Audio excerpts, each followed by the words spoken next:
남해 FM 공동체 라디오 방송 기후위기 마함 해보이시다 진행자 최정민입니다. 일주일 동안 잘 계셨습니까? 반갑습니다. 저번 주에 비가 좀 왔죠, 토요일 날. 근데 생각 외로는 남해 쪽은 많이 오지는 않았지만 그래도 비바람이 세차게 불었습니다. 어쨌든 그 덕분에 중부지방 쪽은 비가 많이 와서 강원도 불도 다 진화되고 그리고 건조 특보가 다 해제되었습니다. 정말 다행이지 않을 수 없습니다. 물론 저는 토요일 날 굉장히 힘들었습니다. 바람도 많이 불고 그래서 택배 노동을 하는 저는 상당히 힘들었지만 제가 조금 힘들다고 해서 우리 전체적인 우리 건조특보가 없어지는 것에 대해서 즐거워하지 않을 수 없었다는 말씀을 드리면서 다음 주도 일단 남부지방은 비가 그렇게 많이 오지는 않을 것 같습니다. 화요일쯤에 저기압이 북쪽에서 이렇게 내려오는데요. 근데 문제는 뭐냐면 그 저기압이 정난운을 만드는 저기압입니다. 왜냐하면 상공 5,500m 보통 비행기가 이제 한 7,000m 정도에서 이렇게 비행기 항로가 결정이 되는데 그거보다 조금 밑입니다. 그래서 우리가 비행기를 타면 구름이 밑에 있잖아요, 그죠? 그런데 그 5,500m의 그 온도가 영하 한 20도가 넘는다고 합니다. 근데 지표면의 그 온도는 한 14도쯤 되거든요. 서울 중부권 지역이. 그래서 영하가 아니고 온도 차이가 상공 5,500m 쪽하고 지표면하고 온도 차이가 40도 이상이 되면 반드시 정난운이라고 하는 구름 형태가 만들어집니다. 10개의 구름 형태가 있는데요. 그중에 최고의 난폭한 왕이 바로 정난운입니다. 정난운은 수직으로 구름이 형성된다고 했습니다. 그죠? 저번 시간에도 말씀드렸는데 수직으로 구름이 형성되어서 굉장한 많은 그 내우, 그다음 번개, 천둥이 막 몰아칩니다. 왜냐하면 저기압은 뭡니까? 저기압은 온도가 높죠. 예, 공기가 팽창이 많이 돼 있습니다. 그래서 하늘로 올라가거든요. 근데 고기압은 온도가 낮습니다. 그리고 그 공기는 꽉 찼기 때문에 꽉 압축되어 있기 때문에 밑으로 내려가거든요. 그 두 세력이 부딪혀서 엄청난 대기 불안정을 일으킵니다. 그래서 완전히 폭풍처럼 번개와 천둥이 몰아칠 것 같습니다. 그러나 남부 쪽은 괜찮습니다. 중부 지역 쪽이 많기 때문에 우리 남해 쪽은 크게 문제는 없을 것 같다. 그래서 구름이 좀 많은 형태 정도만 될 것 같고요.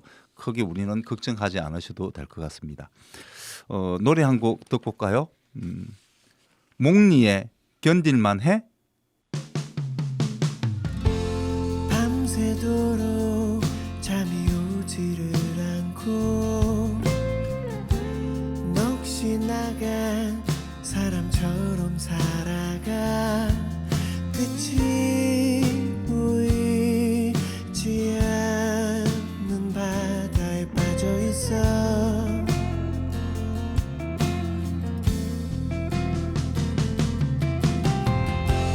하루 종일 아무것도 못하고 넋이 나간 사람처럼 살아가 끝이 보이지 않는 바다에 빠져있어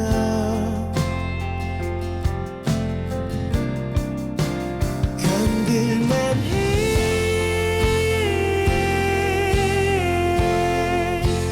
버틸만 해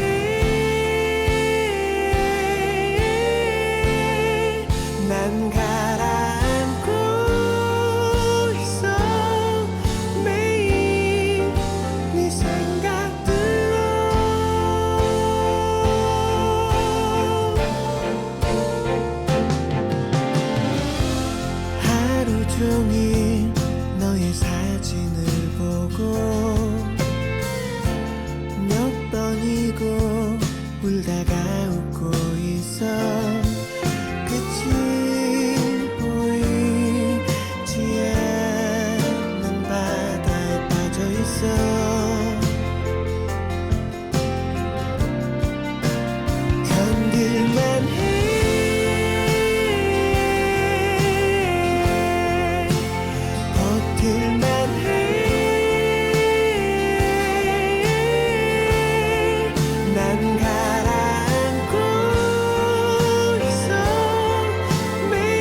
어떻습니까? 견딜만 하십니까?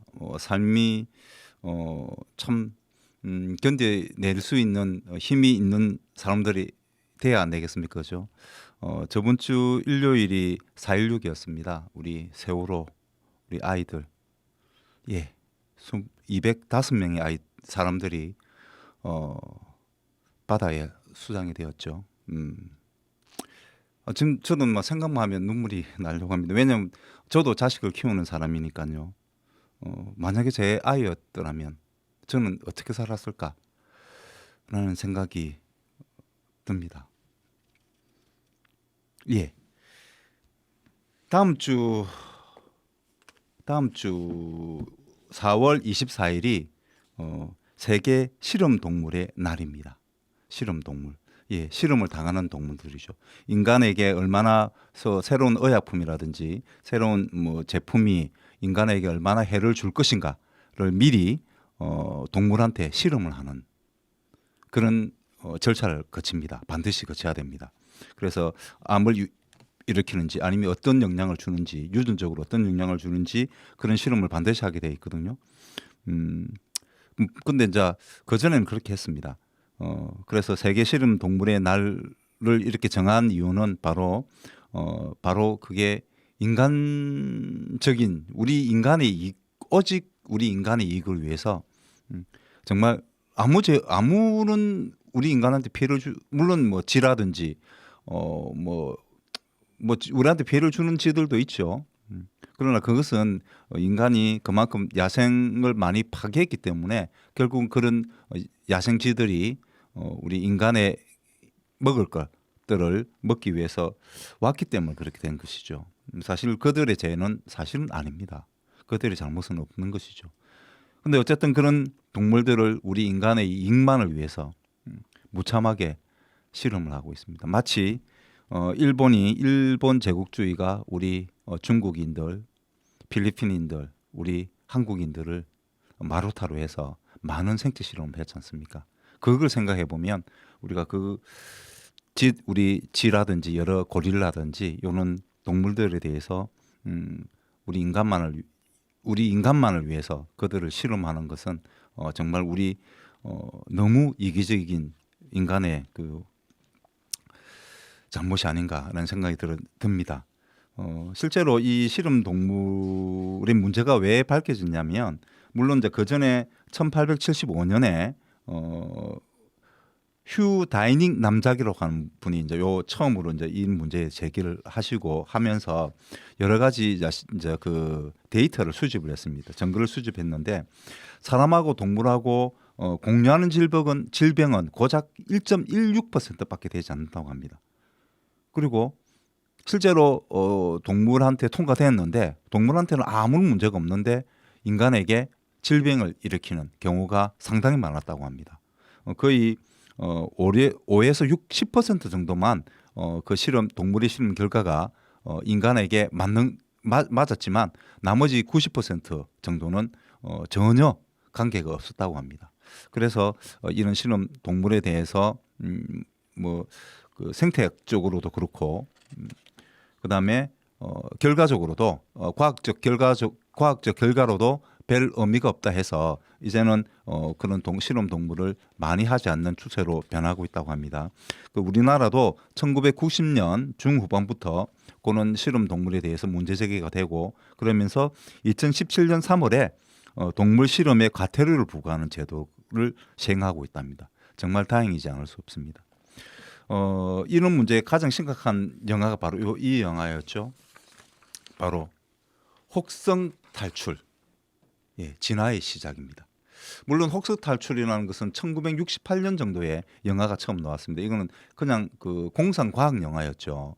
뭐 실험하는 건 아니었고 우리가 고릴라 우리 침팬지의 세상이 되어서 인간이 노예가 되는 어떤 그런 영화였습니다. 그런데 그것이 이후에 새로운 각본이 되면서 이 혹성 탈출 진화의 시작에서는 바로 이 시저가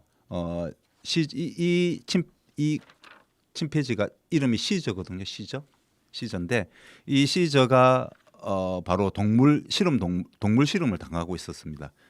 어떤 좋은 뭐 백신을 개발하는 어떤 그 실험에 쓰여져 있던 동물들이었습니다. 그래서 그 백신 실험하면서 이 시즈뿐만 아니고 거기에 실험을 당했던 고릴라들이 예, 뇌가 발달하는 거죠. 뇌가 똑똑해지는 겁니다. 똑똑해집니다. 그러면서 이 시즈를 비롯해서 침팬지들이 독립운동을 합니다. 자기들의 독립, 자유를 찾기 위해서 인간들과 싸우는 그런 영화. 이 세 편 시리즈가 세 편이거든요. 상당히 재밌습니다.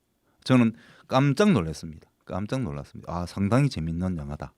재밌는 영화입니다. 꼭 한번 안 보신 분이라면 한 300만, 400만 그때 당시에 그 개봉했을 때도 많이 보셨는데 혹시나 안 보셨다면 한번 시간 내서 근데 아이들하고 보기에는 조금 그렇습니다. 조금 과격한 부분도 좀 나오기 때문에 근데 이 시저가 참 멋진 말을 했습니다. 참 멋진 말을 했습니다. 예, 첫 마디가 바로 노. 예, 노. 아니야. 싫어라는 단어를 처음으로 내뱉었습니다.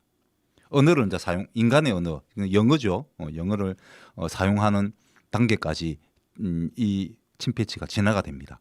그 약, 백신 이제 여러 가지 실험을 통해서 그 약품들을 이제 이렇게 주입당하면서 거기서 이제 뇌가 발달하게 되는 거죠. 진화하게 되는 거죠. 그래서 이제 어쨌든 첫 단어가 노였습니다. 예. 특히 우리나라에 던지는 메시지가 강하지 않을까 싶습니다. 너무 우리는 예스. 예, 너무 예스. 예. 인간이 인간답다는 것은 노할 줄 알아야 됩니다. 노할 줄 알아야 된다. 예. 지구 기후 위기 진행하고 있는 이 기후 위기에 대해서도 우리는 노 단호하게 노라고 외쳐야 됩니다. 노라고 외쳐야 됩니다. 특히 이윤을 위해서 쓸데없이 물건을 많이 만드는 것 그리고 경제적 이익을 위해서만 오로지 이윤을 위해서만 제품을 만들고 제품을 판매하는 그런 기업에 우리는 노라고 외쳐야 됩니다. 이제 우리가 온실가스를 조금이나마 더 줄이는 그런 기업에 우리는 물건을 사고 투자하고 하는 행위가 필요하다. 그래서 저는 강력하게 주장하는 게 바로 탄소세입니다. 탄소세. 예. 제품을 만들 때 온실가스를 배출할 때마다 거기에 맞게 세금을 더 부과하는 겁니다. 그래서 물론 탄소세를 내면 우리가 그렇게 생각하실 겁니다. 아우 세금 또 많이 내겠네. 그렇지 않습니다. 예, 온실가스를 누가 제일 많이 씁니까? 예, 상위 소득 10%. 10%가 나머지 90%가 쓰고 있는 온실가스 양과 같습니다. 그리고 또 어느 나라입니까? 미국하고 온실가스 세계 배출 1위 중국 그리고 2위 미국입니다. 그런 나라들이 더 큰 문제가 되겠죠. 그러나 우리 같은 사람들은 크게 문제가 없습니다. 그리고 그런 탄소세를 받아서 거둔 세금으로 우리가 좀 더 그린 녹색 소비를 하는 사람들한테 지원을 한다면 충분히 우리는 온실가스도 줄이고 우리 생활도 그렇게 경제적으로 문제가 되지 않습니다. 충분히 가능한 제도. 이 제도를 유럽 쪽에서는 한 50개 국가가 지금 하고 있는데요. 지금 가장 친환경적 그러니까 온실가스를 줄이면서 경제 성장을 하고 있는 나라가 바로 덴마크라든지 스웨덴 같은 나라입니다. 예, 이 나라들은 탄소세를 강력하게 걷어서 그 재원으로 친환경적인 산업 구조로 바꾸었습니다. 그래서 경제도 살고 경제 성장도 이루고 온실가스도 줄이는 그런 그런 일을 하면서 그리고 세계적으로 당당한 나라가 되고 있죠. 앞으로 경제적 추세는 아마 이런 친환경적인 온실가스를 줄이면서 더 나은 제품을 만드는 친환경 제품을 만드는 산업 구조로 변화가 될 것입니다. 그 변화의 중심에 우리나라가 빨리 들어가야 되지 않겠습니까? 그러기 위해서는 우리는 온실가스도 줄이는 실질적으로 줄이는 바로 이런 탄소세 같은 정책이 꼭 탄소세가 아니어도 됩니다. 저는 탄소세를 주장합니다만은 그에 못지않는 여러 가지 정책, 친환경적인 정책이 반드시 저는 펼쳐져야 된다 생각을 하면서 실험 동물 한 번 더 우리 동물에 대해서 한 번 더 생각해 보자는 의미에서 이제 시작을 해봅시다. 그래서 지민 아시죠? 예, 지민 씨의 페이스 오프인데 페이스 다음에 바로 오프가 페이스 오프는 동사입니다. 시작하자는 동사고 페이스 다음에 하이픈이 들어갑니다. 하이픈이 들어가서 페이스 하이픈 오프입니다. 예, 그 노래를 한 곡 듣고 오겠습니다.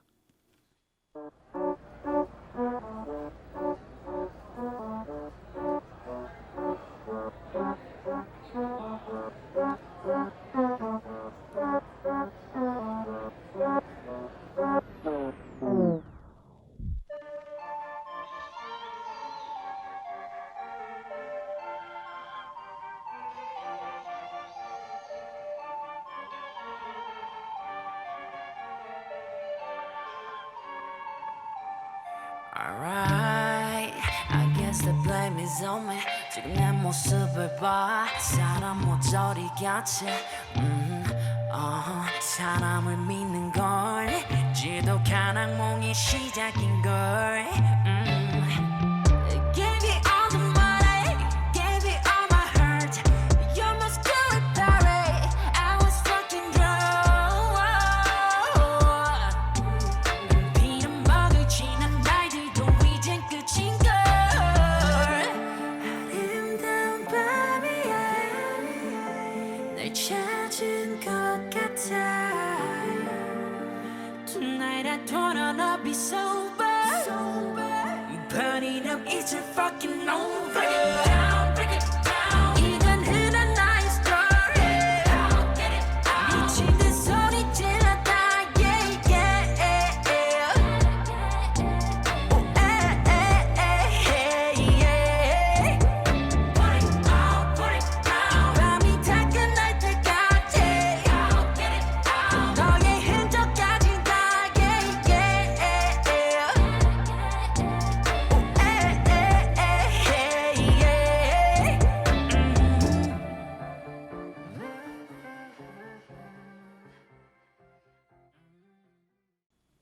예, 정말 우리는 시작을 해야 되지 않겠습니까? 저번 주에 상당한 큰 사건이 있었습니다. 바로 러시아 칸자크 반도에 있는 시벨루치라고 하는 곳에서 화산이 폭발했습니다. 엄청났습니다. 화산재가 그 엄청나게 그 지역 주위를 덮었고요. 기상학자들 뭐에 의하면 아마 지구의 평균 온도를 최소 0.1도나 떨어뜨릴 것 같다고 합니다. 지구 온난화가 덜 진행되겠다, 그죠? 기쁜 일입니까? 예. 근데 일시적으로는 온도가 내려갑니다. 그러나 그 이후에는 왜냐 폭발할 때 뭐가 나옵니까? 예, 이산화탄소나 앙상 가스 같은 게 나옵니다. 메탄도 나오겠죠. 그러면 그 온실가스입니다. 대표적인 온실가스, 물론 수증기도 있습니다. 수증기도 온실가스입니다. 엄청납니다. 수증기는 우리가 인간이 주 배출원은 아니기 때문에 우리는 6대 온실가스에 수증기를 넣지는 않습니다만은 수증기도 상당히 많은 온실 효과를 냅니다. 그래서 수증기가 상당히 많이 또 나오죠. 여러 군데에서 수증기가 많이 나옵니다. 바다에 햇빛이 짱짱하면 다 수증기가 물들이 다 수증기가 변하잖아요, 그렇죠? 다 온실가스가 됩니다. 이후에는 일시적으로는 온도를 낮추겠지만 이후에는 이 온도를 더 올리게 하는 주 원인이 될 수밖에 없습니다. 그래서 한때는 지구 온난화를 좀 예방하기 위해서 인공 하산을 폭파시키겠다는 계획도 가진 적이 있습니다. 그러나 실질적으로 연구를 더 해보니까 바로 그런 더 많은 이후에 일시적으로는 온도를 낮추더라도 이후에 더 많은 온실 효과를 낸다는 것을 과학적으로 밝히면서 바로 그런 대책은 폐기가 되었습니다. 근데 이 화산, 바로 지금 그 시벨루치에 일어난 화산 폭발은 지진 때문입니다. 그 지역이 어디냐면 환태평양 조산대거든요. 태평양을 환이 고리라는 뜻입니다. 고리, 동굴 이런 뜻이라 보시면 됩니다. 그러니까 태평양 주위를 쭉 동그랗게 고리처럼 둘러싼 지역이 바로 화산이 판과 판이 부딪히는 우리 판 구조론 아시죠? 우리 밑에 판들은 움직이고 있습니다. 멘틀 쪽에 움직이고 있습니다. 그래서 그 전에는 우리 판계라고 해서 우리 지구의 대양들이 대륙들이 다 뭉쳐져 있었죠. 그 이후에 여러 가지 지각 변동을 통해서 다 흩어져서 지금의 5대양 6대주가 되었지만 지금 판들이 계속 부딪히고 있습니다. 그래서 주로 일본 쪽도 환태평양 그 조산대에 속하거든요. 그리고 러시아의 그 시벨루치 그건 극동 지역입니다. 거기도 마찬가지입니다. 그리고 어디고 미국의 미국 서부 쪽 LA라든지 요쪽 그리고 남미 쪽 칠레 요쪽도 마찬가지로 바로 그 한태평양 조산대에 속하기 때문에 지진이 많이 일어납니다. 그 지진 때문에 어떻게 화산이 폭발하게 된 것이죠. 물론 우리는 그 환태평양 조산대에 속해져 있지 않습니다. 그리고 일본은 속해져 있죠. 그래서 후지산이 폭발할 가능성도 있다고 지금 예측하고 있습니다. 그리고 우리는 그에 속하지 않지만 어쨌든 우리는 판 위에 있기 때문에 영향을 받을 수밖에 없습니다. 그래서 백두산이 폭발할 가능성이 있다라고 주장하시는 과학자들도 계십니다. 뭐 100년 주기설 1925년에 작은 분화가 한 번 있었거든요. 백두산에. 그 이후에 100년마다 어쨌든 백두산이 이게 분출했다. 용암이 분출했다, 폭발했다라고 하는 연구 결과가 있거든요. 그래서 1925년을 작은 분화가 있었는데 그것을 맞다라고 하면 그 분화가 분화됐다고 실질적으로 증거가 수집된다면 이제 몇 년 안 남았습니다. 그죠? 몇 년 안 남았습니다. 그러면 2025년이죠. 100년 주기설이니까. 그리고 실제로 그런 가능성이 있다라고 여러 가지 증거가 좀 있다고 합니다. 그는 아직 확실하지는 않습니다.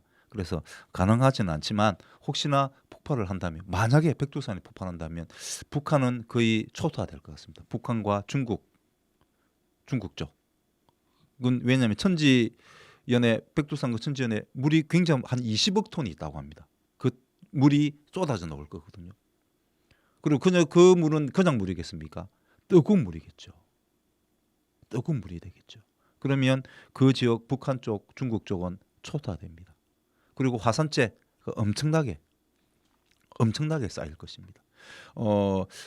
그 시벨루치에 있는 화산의 화산재는 우리가 그 북위 30도 이상은 편서풍이 불거든요. 서쪽에서 동쪽으로 바람이 붑니다. 그렇기 때문에 그 화산재가 우리나라에 영향을 미치지 않았습니다만은 백두산은 우리 남쪽과 가깝죠.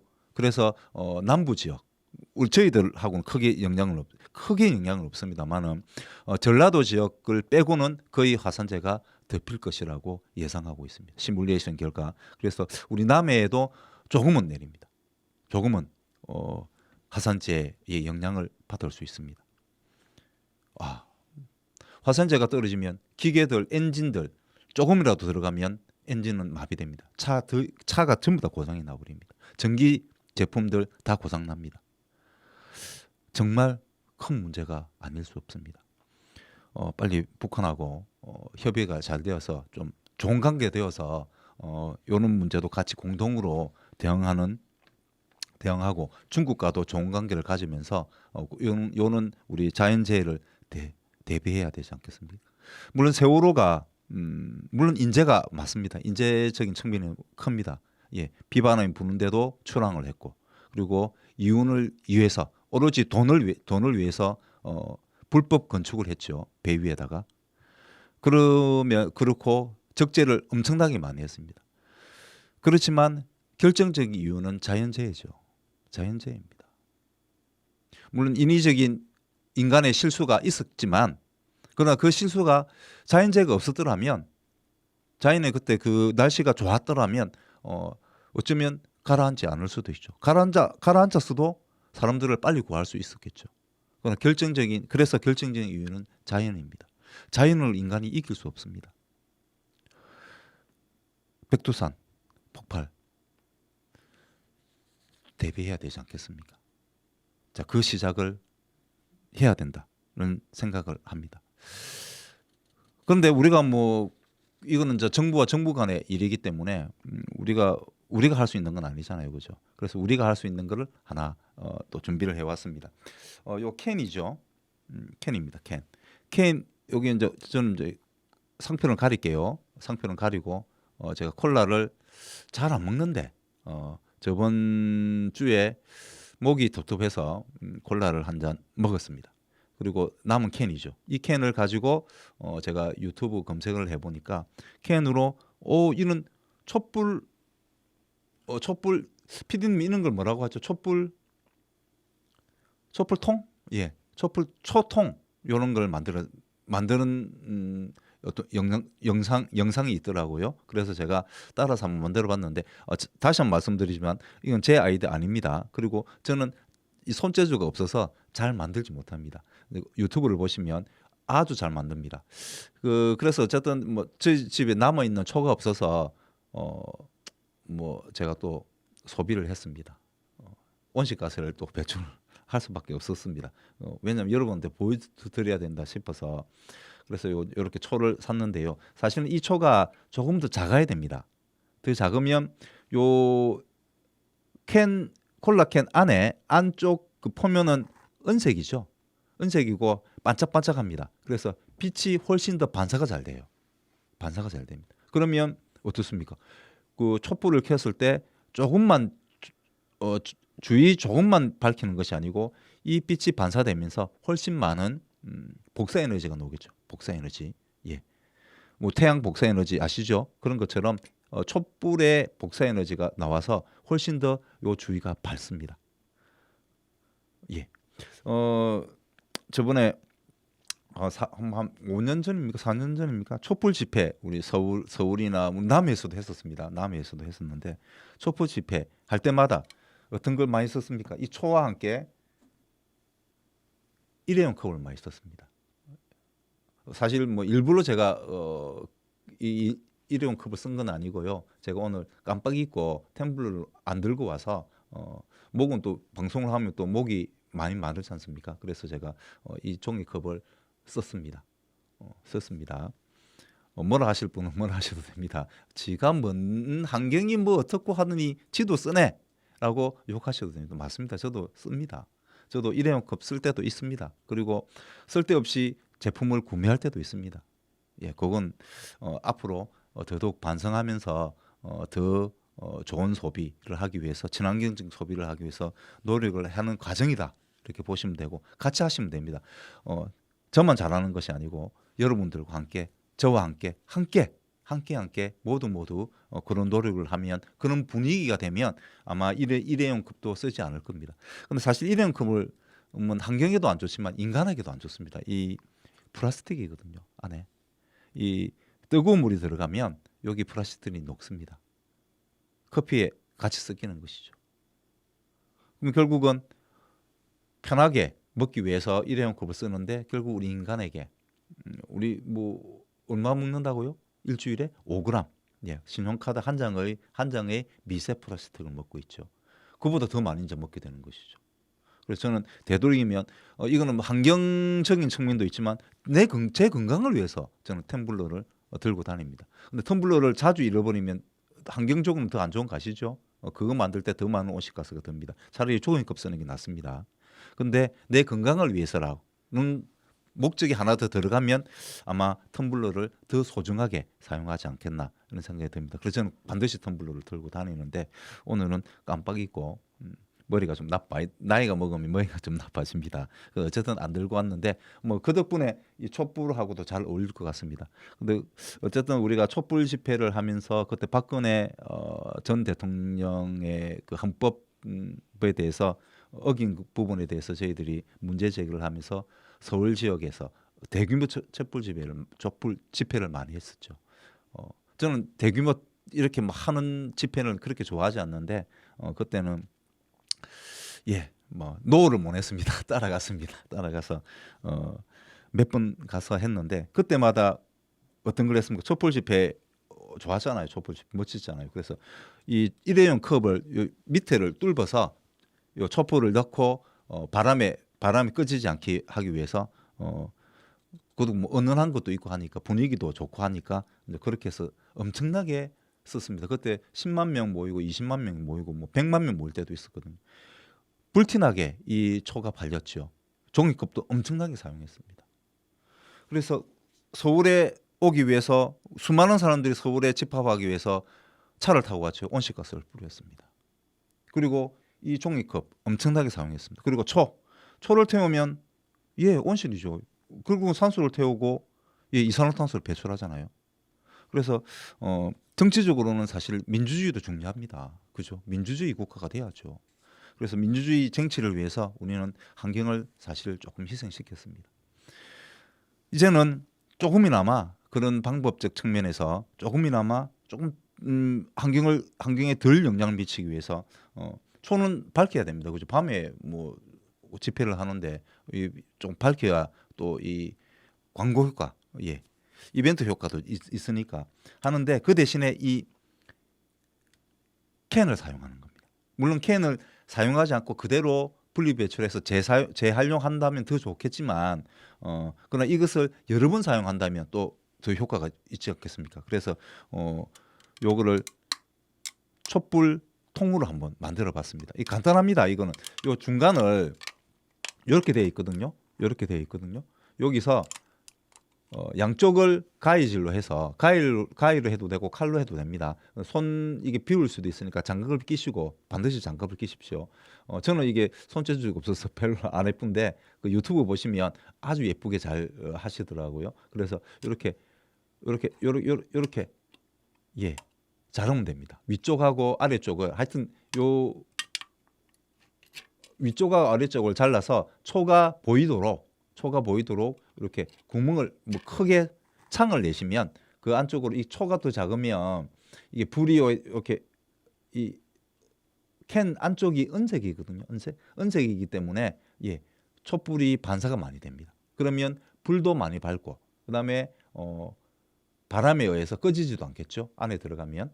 그리고 요거는 여러 번 사용할 수 있습니다. 계속 사용할 수 있죠. 촛불 집회를 하고 싶다 하면 언제든지 요거를 가지고 나가면 됩니다. 일회용 컵 사용하지 않아도 되는 거죠.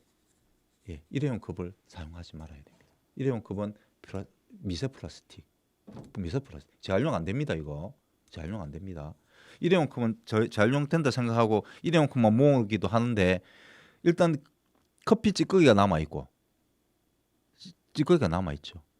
그래서 이건 또 재활용이 안 됩니다. 거의. 그렇기 때문에 되도록이면 우리 일회용 컵을 쓰지 말고 이걸 다용 계속 사용할 수 있도록 우리가 요거를 한번 이용해서 한번 앞으로 이제 그 집회를 준비하실 것 같습니다. 어떤 분들은 지금의 정권이 문제가 많다라고 주장하신 분들이 이제 상당히 많아졌거든요. 지지율도 많이 떨어졌고 그래서 그런 일이 벌어질 수도 있기 때문에 만약에 그런 걸 하시겠다 하면 이렇게 환경도 생각하는 집회가 되면 좋지 않겠는가 정말 부탁드리겠습니다. 그래서 노래 한 곡 듣고 한번 올까요? 바로 김뜻돌 씨의 일반 쓰레기. 김뜻돌 제가 한번 들어봤는데 정말 재밌는 노래를 부르시더라고요. 제가 상당히 깜짝 반했습니다. 자, 요 김뜰돌 씨의 일반 쓰레기 듣고 오겠습니다. 너무 쉽게 버린다 플라스틱 하나도 일반 쓰레기에 넌 다시 흥분하지 않고 너무 쉽게 버린다 플라스틱 하나도 일반 쓰레기에 넣는데 안 찔린다 아무렴 뭐라 해도 편하게 사는 게 내 꿈 많이 벌고 적게 일하는 내 통장은 시대는 나를 안고 달린다 NFT 메타버스 세계로 아무렴 아무것도 못해도 숨만 쉬고 잘 먹으면 되는 거 아니냐 어떻게 생각하든 난 상관없어요 내 몸 하나 건사하기 먹고 살기 죽겠는데 뭐가 어때서 이렇게 살든 말든 남 이자다 뭐가 어때서 이렇게 살든 말든 네 누구나 잘 살아라 뭐가 어때서 이렇게 살든 말든 남 이자다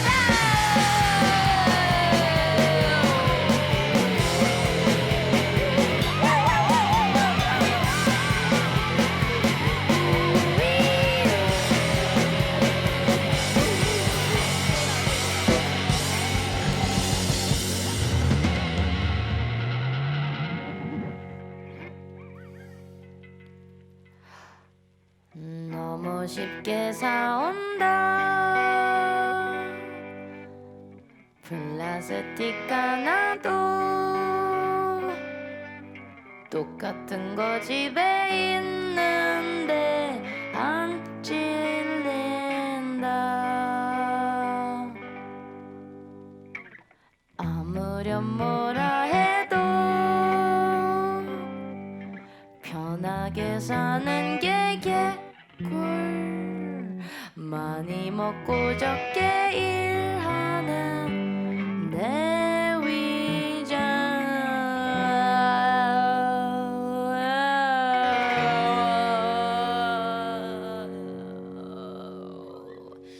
One, two, three, four. 시대는 나를 안고 달린다 도지콘 테슬라의 세계로 아무렴 아무것도 몰라도 숨만 쉬고 잘 먹으면 되는 거 아니냐 어떻게 생각하든 난 상관없어요 내 몸 하나 건사하기 생각보다 어려운데 뭐가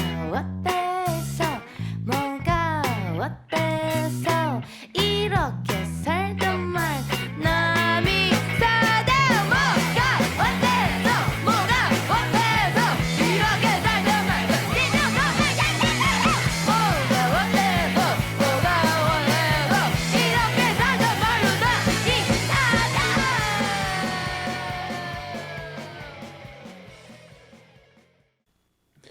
어떻습니까? 제가 이 노래의 그 뮤직비디오를 보니까 쓰레기장에서 이렇게 촬영을 하셨던데 이 가수분께서 처음에 책을 하나 들고 있습니다. 그 책이 에릭 프롬의 소유냐 존재라는 책이거든요. 실존주의 대가죠. 제가 고등학교 졸업 시즌에 교통사고를 당해서 병원에 입원했습니다. 머리 거의 한 2달 동안 기억을 상실했을 때 그때 제가 기억을 탁 떠올랐을 때 기억을 내가 이제 기억이 되살아났을 때 제 손에 바로 그 책이 들려 있었습니다. 에릭 프롬의 소유냐 존재냐. 예. 그 후에 저는 거의 미쳤습니다. 예. 미쳤죠. 예. 실존주의의 대표적인 저자죠. 실존주의. 실존주의에 대해서는 다음에 한번 따로 한번 설명을 한번 드리고 어쨌든 예. 대단하죠. 이 가사에 제일 꽂히는 가사가 바로 그겁니다. 시대를 얻고 달린다. 예, 시대를 얻고 달린다. 시대를 얻고. 예. 내가 아무리 잘나도 내가 아무리 위대한 꿈을 가지고 있고 위대한 일을 하고 싶어도 그 시대적 시대적 분위기를 무시할 수 없습니다. 시대적 분위기라는 게 있습니다. 그 시대적 분위기에서 인간의 어떤 여러 가지 활동이 나오는 거거든요. 시대적 분위기를 뛰어넘는다는 건 상당히 어렵습니다. 아니 거의 어렵습니다. 그 대표적인 인물이 조광조죠. 우리 역사에서 우리 역사를 보면 조광조라고 하는 분이 계셨습니다. 중종 때죠. 중종 때. 그때 요 분하고 관계 있는 사람이 누굽니까? 우리 남해 자암 김구 선생. 바로 화전별국이라는 책을 지었죠. 아주 멋진 분이시죠. 근데 이 조광조와 관련돼서 조선괴담이 하나 있습니다. 조선괴담이 이 뭐냐면 제목이 조광조 입속에 들어간 가문 귀신입니다. 가문 귀신. 조광조가 개혁을 실행을 하기 위해서 중종이 중종 방정을 했잖아요. 반정. 이 연산군을 몰아내고 자기가 왕이 됐는데 그때 그 세력이 누구였습니까? 훈구파. 이 훈구파는 그겁니다. 말 그대로 훈장을 옛날에 훈장 받은 사람들. 옛날에 훈장 받은 사람들. 예. 훈이 훈장할 때 훈자고 구가 애구자거든요. 그래서 훈구파를 이룰 때 그렇게 제목 지은 그렇게 세력 이름을 지은 건 바로 옛날에 훈장 좀 달았다. 옛날에 좀 한껏 했다는 사람들을 훈구파라고 했습니다. 실제로 그분들은 조선을 개국할 때 그리고 소양대군 세조죠. 소양대군이 어린 자기 조카 단종을 죽이면서까지 권력을 잡을 때 그때 도와줬던 바로 그 신하들입니다.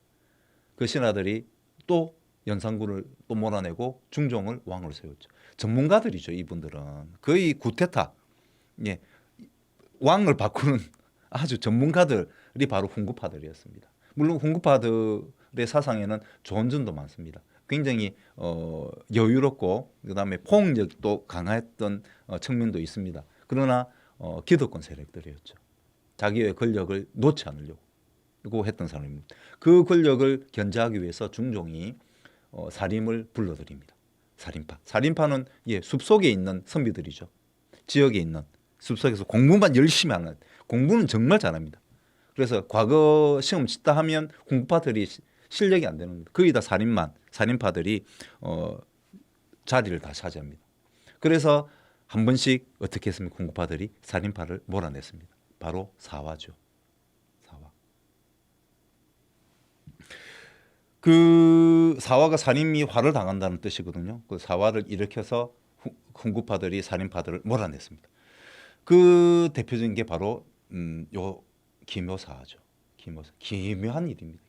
기이한 일. 이 기묘사를 통해서 조광조와 우리 남해로 개항왔던 자암 김구 선생 같은 젊은 개혁적인 살인파들을 몰아냈습니다. 그때 유배를 우리 자암 김구 선생은 남해로 유배를 오고 조광조 선생은 전남 화순으로 유배를 가거든요. 그렇게 보면 김구 선생이 훨씬 더 강했던 모양입니다. 더 훈구파들 입장에서는 이 조광조 선생보다 자암 김구 선생이 훨씬 더 미웠던 모양입니다. 그래서 더 멀리 보낸 거죠. 더 멀리 보냈다.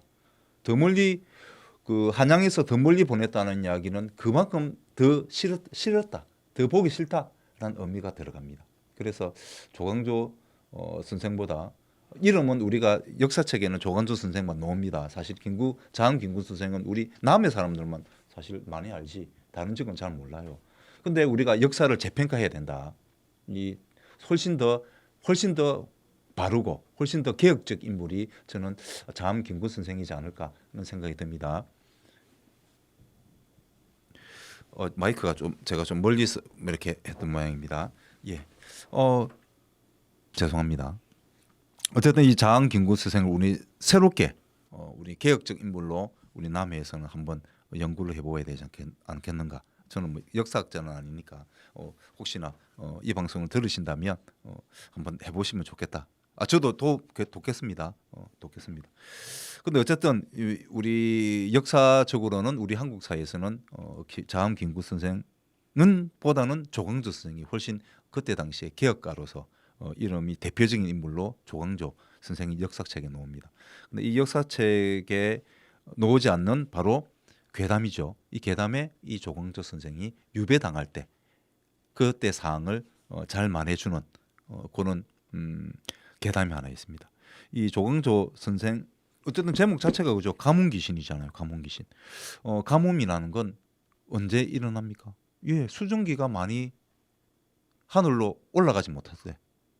그렇다는 이야기는 날씨가 따뜻하지 않았다는 이야기죠. 날씨가 따뜻해야 여름에 훨씬 그 비가 많이 내리잖아요. 겨울보다. 그렇다는 이야기는 겨울보다 여름이 따뜻하잖아요. 따뜻하다는 것은 훨씬 더 공기가 많이 수증기를 머금고 많이 하늘로 올라갑니다. 상승 기류를 만들죠. 예, 상승 기류를 만듭니다. 고기압입니다. 저기압이죠, 저기압. 그래서 구름을 많이 형성해서 비를 많이 내리는데요. 가뭄 귀신이 있었다는 이야기는 그때 당시에 비가 별로 안 왔군요. 비가 오지 않았군요. 예. 그때는 어떤 시대입니까? 중세. 뭐 중세까지 빼더라도 소빙하기 시대였습니다. 1400년부터 시작해서 1800년까지 빙하기 소빙하기였죠. 빙하기 한 2도 1도에서 2도 정도가 낮았다고 합니다. 온도 평균 기온이. 그래서 많은 대기근도 있어 경친 대기근 같은 엄청나게 사람이 죽었습니다. 엄청나게 죽었습니다. 농사가 안 되어서 날이 추우니까 비도 안 오고 여름철 5월달 6월달에도 예 하멜 표류기에 보면 5월달 6월달에도 서리가 내리고 우박이 내렸다고 합니다. 그 정도로 날이 추웠습니다. 평균 기온이 낮았다는 이야기입니다. 그렇다고 항상 겨울이었다는 건 아니고 보통의 기온보다 낮았기 때문에 우리 인간들은 크게 피부로 많이 못 느낄 수도 있습니다. 그러나 작물이라든지 그냥 식물이라든지 동물들은 그런 걸 훨씬 더 민감하게 느끼지 않습니까? 우리는 옷을 입기 때문에 옷이나 이런 걸 입기 때문에 그런 걸 조금 덜 느끼는데 야생 동물들은 훨씬 더 빨리 느끼죠.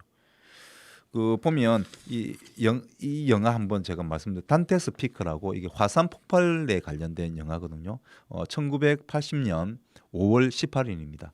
우리나라에서는 바로 5.18 민주화 운동이 민주화 운동 말은 우리가 좋게 민주화 운동이지만 사실 군부 독재에 의해서 학살이었는데 어쨌든 그 날이었습니다. 일요일이었습니다. 그때 요 단테스 피크가 아니고 요거는 이제 영화상 제목이고 미국 워싱턴주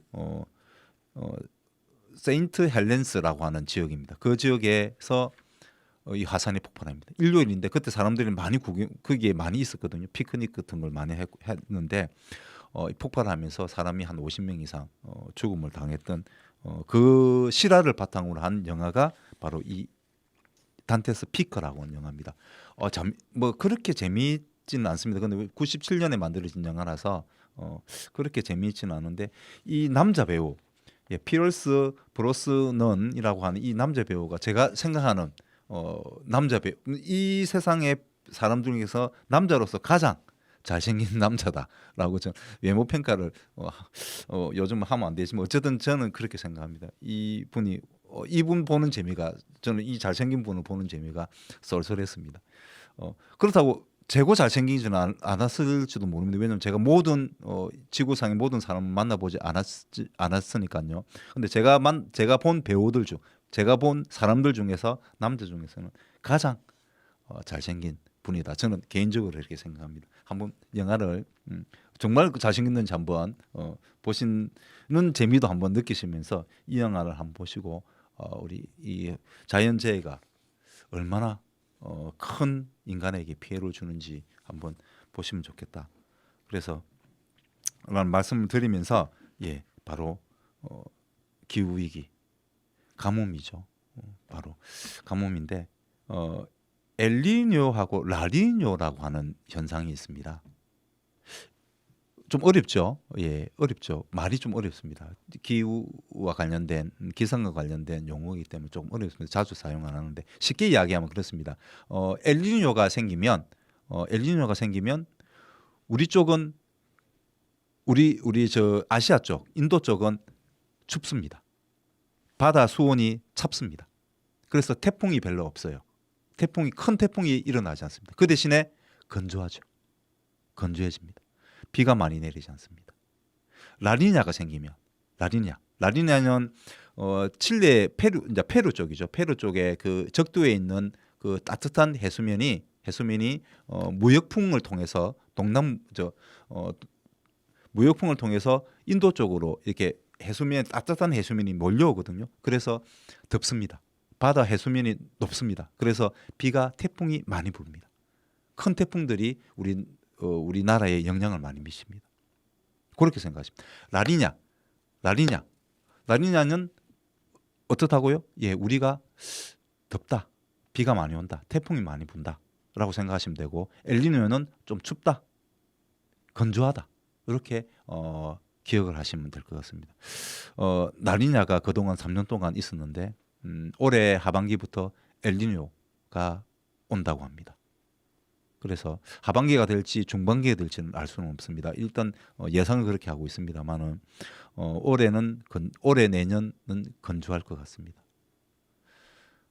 걱정입니다. 그래서 올해 올해 아무래도 산불이 그래서 많이 지금 일어나지 않았는가, 그런 현상과 연결되지 않는가, 그런 생각이 듭니다.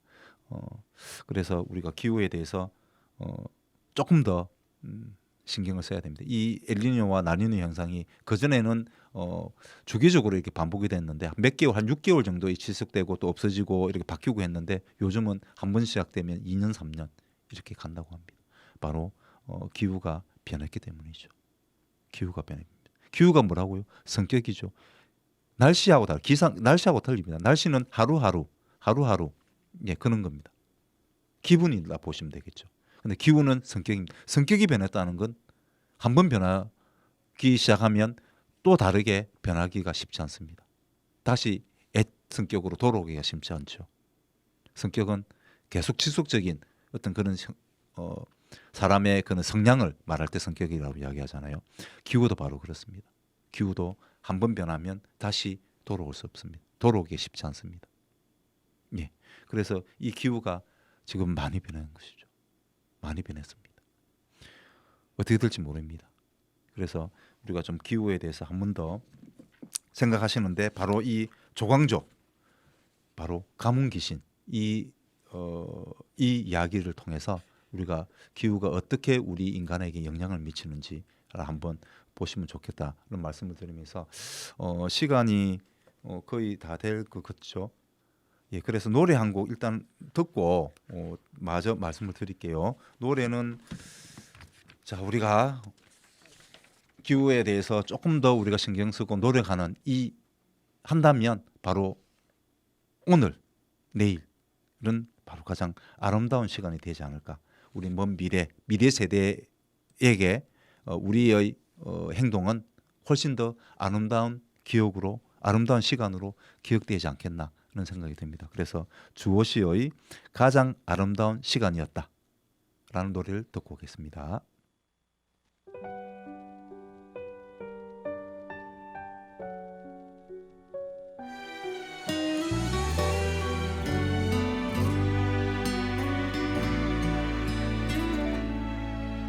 내가 없는 너의 하루는 어때?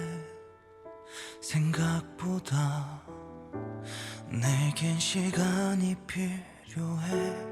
너를 지우는 일, 좋은 사람으로 추억하는 일 아직 안 되나 봐. 너에게 난 어떤 사람이었을까?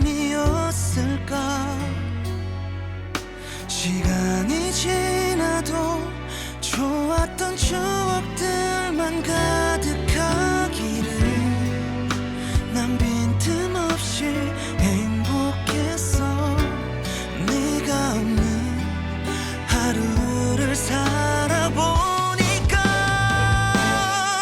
가장 아름다운 시간이었다. 너와 함께했던 그 모든 날들이 내겐 이제 나보다 더 좋은 사람을 만나 행복하게 사랑받고 살아.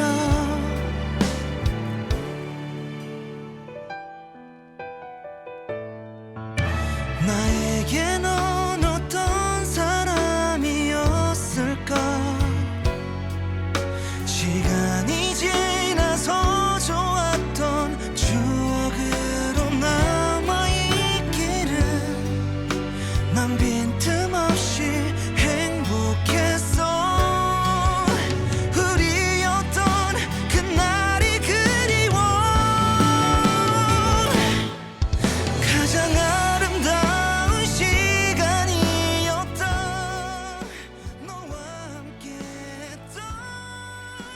이번에는 노라고 한번 외쳐주십시오. 이 어떤 걸 먹자고 했을 때 나는 먹기 싫어라고 생각한다면 노라고 외치시고 자기가 먹고 싶은 거를 드십시오. 그리고 우리가 단테스 피크 영화 그리고 혹승 탈출이라고 하는 이 영화를 보시면서 우리 기후에 대해서 한 번 더 생각해 볼 수 있는 주말이 되면 좋겠다. 이번 주 주말은 날씨가 좋습니다. 예. 그래서 놀러는 가시되 한번 이런 걸 생각하면서 가시면 좋겠다는 말씀을 드리면서 요 옷도 한번 아이들과 함께 동영상을 보시면서 만드시면 좋지 않겠는가 하는 생각이 듭니다. 저는 이만 물러가고 다음 주 수요일 날 뵙도록 하겠습니다. 좋아요, 구독 부탁드리겠습니다. 고맙습니다.